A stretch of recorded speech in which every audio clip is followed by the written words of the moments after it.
إذاعة إرنا تأتيكم برامجنا في أيام الاثنين والأربعاء والجمعة من كل أسبوع على نفس هذا التوقيت على الموجة القصيرة بطول 25 مترا. كما يمكنكم متابعة بثنا على القمر الصناعي نايل سات على التردد 11678 على الاستقطاب الرأسي. إذاعة إرنا الدولية إذاعة إريترية مستقلة يشرف عليها صحفيون إريتريون مستقلون، ويأتيكم بثها من باريس. مستمعي الكرام، طبتم وطابت أوقاتكم أينما كنتم وحيثما يصلكم بثنا لهذا اليوم الأربعاء الموافق 11 من ديسمبر عام 2024. كما هي عادتنا دائما وأبدا مستمعي الكرام، نستهل البرنامج العربي بنشرة الأخبار، ثم بعد ذلك تتابعون حلقة خاصة نقدمها لكم بمناسبة سقوط نظام الأسد في سوريا. وقتا طيبا نرجوه لكم مستمعي الكرام مع متابعة فقرات برامجنا لهذا اليوم.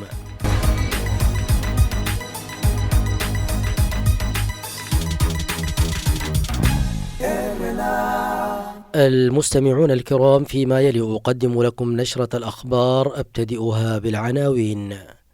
مركز الملك سلمان للإغاثة والأعمال الإنسانية يجري أكثر من 400 عملية جراحة للعيون في إريتريا مجانا.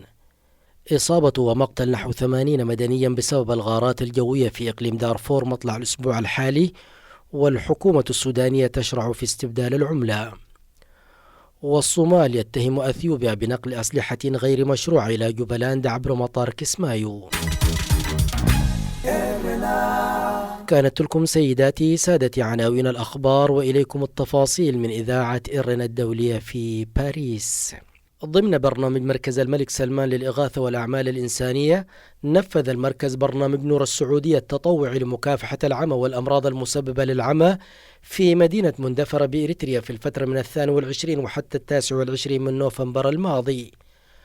وقام الفريق الطبي التطوعي التابع للمركز خلال الحملة بالكشف على 3000 حالة وتوزيع 900 نظارة طبية وإجراء 407 عمليات جراحية لإزالة المياه البيضاء تكللت جميعها بالنجاح. ووفق ما ذكرت وكالة الأنباء السعودية أن ذلك يأتي ضمن المشاريع الطبية التطوعية التي تنفذها المملكة ممثلة بذراعها الإنساني مركز الملك سلمان للإغاثة، وذلك لدعم القطاع الطبي ومساعدة المرضى والمصابين بأمراض العيون في الدول الشقيقة والصديقة ذات الاحتياج. أدت غارات شنها الطيران الحرب السوداني على عدد من مدن إقليم دارفور إلى إصابة ومقتل نحو 80 مدنيا مطلع الأسبوع الحالي، وفق ما ذكر شهود عيان لموقع سودان تريبيون. وأضاف الشهود أن الطيران الحرب السوداني نفذ غارات بالبراميل المتفجرة طالت مطار نيالا ومقر بعثة اليوناميس سابقا ومنطقة كبكباية، وأدت إلى سقوط قتلى ومصابين في صفوف المدنيين. من جهة ثانية، أعلنت الحكومة السودانية الثلاثاء الشروع في استبدال العملة الجديدة عبر بنك السودان المركزي، وتستهدف العملية نحو 200 تريليون جنيه موجودة خارج نطاق النظام المصرفي، تمثل النسبة الأكبر خارج القطاع مما أفقد الحكومة السيطرة عليه. وبحسب إعلان الحكومة فإن العملية تأتي في إطار تصحيح الأوضاع التي فرضتها الحرب. انتقدت الحكومة الفيدرالية الصومالية الأحد ما وصفته بمواصلة أثيوبيا انتهاكها للقانون الدولي وتهديدها لسيادة الصومال واستقراره. واتهمت الحكومة أديس أبابا بنقل سلاح إلى ولاية جوبلاند، مشيرة إلى أن طائرتين أثيوبيتين تنقلان أسلحة غير شرعية هبطتا في مطار مدينة كسمايو عاصمة جوبلاند. وأضافت وفق موقع الصومال الجديد بأن إحدى الطائرتين نقلت محمد سيد آدم النائب الأول لرئيس جوبلاند إلى الأراضي الأثيوبية. من جهته رفض وزير الأمن في جوبلاند الجنرال يوسف حسين عثمان الاتهامات التي وجهتها الحكومة الفيدرالية إلى أثيوبيا حول إرسال أسلحة إلى الولاية، وأكد أنها اتهامات لا تستند إلى أي دلائل، مشيرا إلى أن لأثيوبيا وجودا عسكريا في عدة مناطق من الصومال.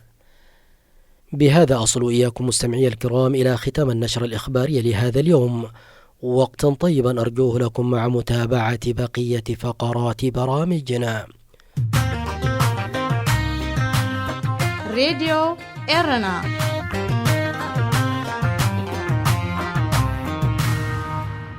مستمعي الكرام، كما أشرت في بداية البرنامج، تتابعون فيما يلي حلقة خاصة بمناسبة سقوط نظام الأسد في سوريا.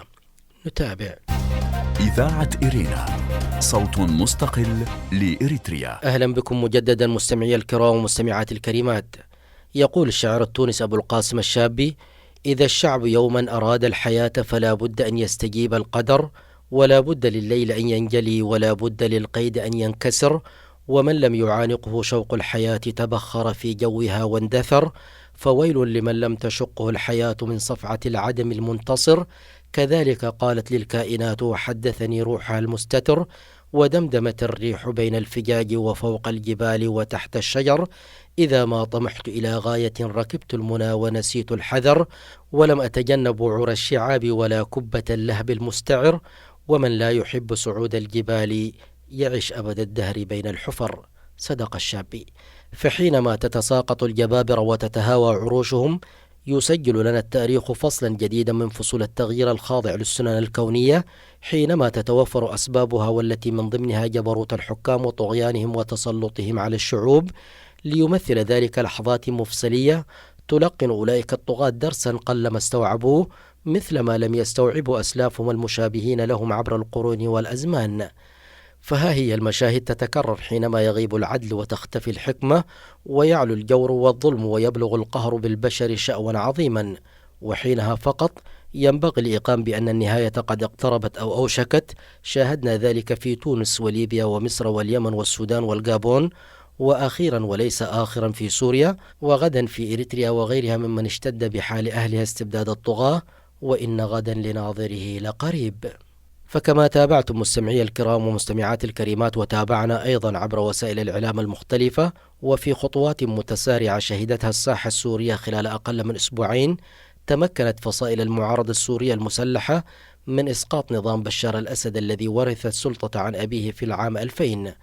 وتسارعت الأحداث الدراماتيكية عقب شن المعارضة السورية هجوما في 27 من نوفمبر الماضي، سيطرت خلاله على مدينة إدلب وأريافها، وبعدها سيطرت على مدينة حلب وريفها، في صورة أدت إلى انسحابات متتالية لقوات نظام الأسد من مدن حماة وحمص، لتصل صبيحة الأحد الماضي إلى العاصمة دمشق، وتعلن منها سقوط حكم آل الأسد بعد فرار بشار إلى موسكو.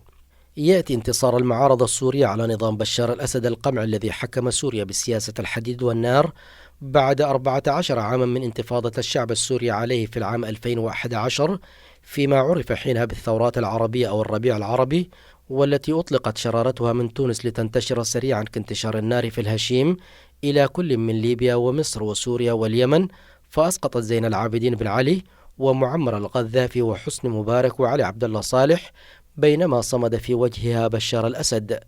لم يكن صمود بشار بفضل إمكانات القوة والتخطيط ومكيدة التدبير، فهو أقل حنكة وخبرة ودراية بدهاليز السياسة وإعمال السلطة البوليسية من عمالقة الدكتاتوريات الذين سقطوا واحدا تلو الآخر أمام الهدير الشعبي والموج البشري الذي ملأ ميادين المدن المختلفة، وعجزت في إيقافه مغاوير الشرطة والعسكر، حيث كان أقلهم خبرة في الحكم آنذاك والذي حكم قرابة 23 عاما هو الرئيس التونسي زين العابدين بن علي، وأكثرهم تشبثا وتحكما بالسلطة الرئيس الليبي معمر القذافي الذي حكم نحو 40 عاما، وبين هذا وذاك علي عبد الله صالح الذي حكم اليمن نحو 34 عاما، ومحمد حسني مبارك الذي حكم مصر نحو 30 عاما.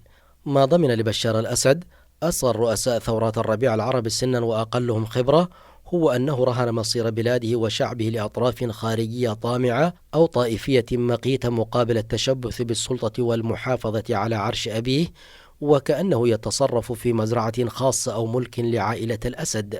فأصبحت هذه القوى الخارجية صاحبة الأمر والنهي، وجعلت من بشار مجرد دمية تحركها تلك الأصابع. فبعد أن كانت الثورة السورية في عهدها الأول قاب قوسين أو أدنى من دخول دمشق، لم تتورع روسيا أن تصب حمم العذاب فوق رؤوس الشعب السوري بمختلف الأسلحة الفتاكة، القصف المدفعي والغارات الجوية المختلفة والبراميل المتفجرة التي هدمت البيوت على رؤوس ساكنيها دون رأفة أو رحمة. بل ذهب الأمر إلى أبعد من ذلك، إذ استخدمت الأسلحة الكيماوية ضد المدنيين المسالمين في الغوطة الشرقية عام 2013 أدت إلى مقتل ما لا يقل عن 1450 شخصا بينهم أطفال ونساء. كما شهدت مدن أخرى هجمات مماثلة بالأسلحة الكيميائية، ومن بينها خان العسل وضواحي حلب. وعلى الأرض عاثت ميليشيا إيران وحزب الله بقيادة قاسم سليماني فسادا في الأرض قلما رأت الإنسانية مثله قتلا وتنكيلا وتعذيبا بحق المدنيين الأبرياء.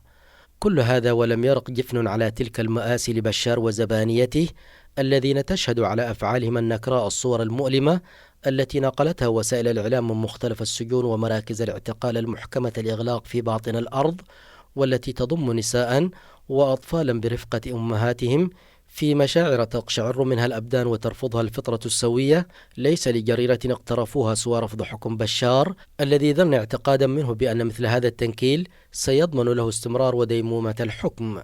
اعتقل الأسد وغيب وفق الإحصائيات أكثر من 200,000 سوري، يعتقد أن نحو 100,000 منهم ما زالوا حتى كتابة هذه السطور في سجون سرية متفرقة في الجغرافيا السورية، وتستنفر الجهات السورية المختلفة وعلى رأسها الدفاع المدني كل طاقاتها للكشف عن مقارها.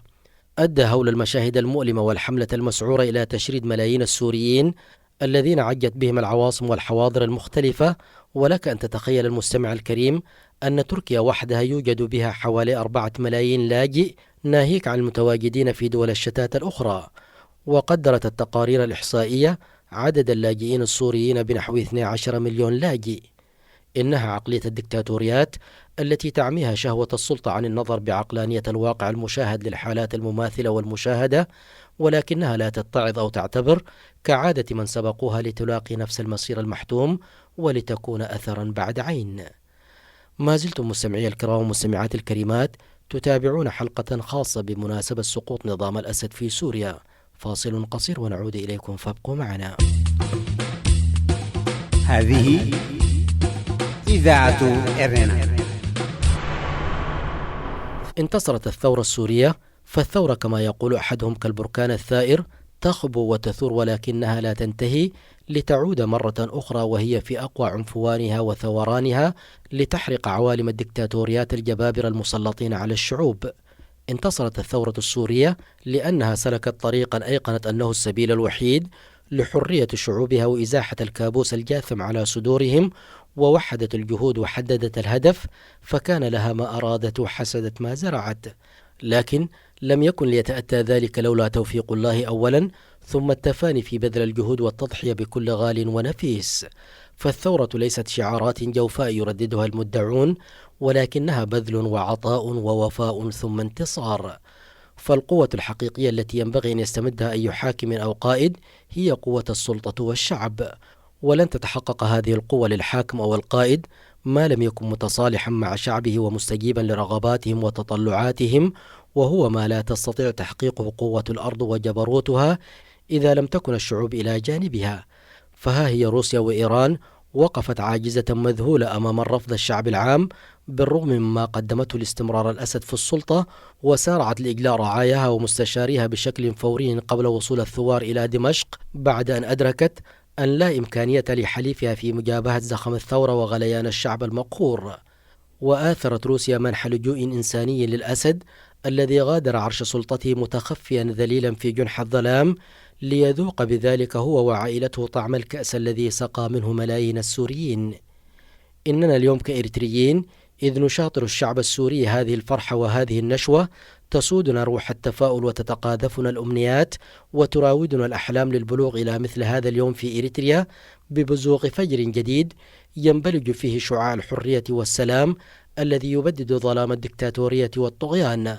فقد رأينا بكاء الأمهات والزوجات عند لقائهم بذويهم المعتقلين الذين كتب لهم عمر جديد، في لحظات ينكسر لها القلب والوجدان. فكم من أم أو أب أو زوجة أو أخت أو أخ إريتري رأى دموع الفرح في لقاء المفرج عنهم من الأبناء والأزواج والأخوة والأصدقاء، تمنى أن يعيش هذه اللحظات في إريتريا اليوم قبل الغد. إن فظائع الزنازين التي نقلها الإعلام عن جرائم نظام الأسد في سوريا من حبال المشانق وغيرها في طوابق تحت الأرض وجدت طريقها إلى الرأي العام بعد عقود من التكتم والتعتيم، ولا يعلم عدد من ماتوا تحت التعذيب فيها أو تمت تصفيتهم.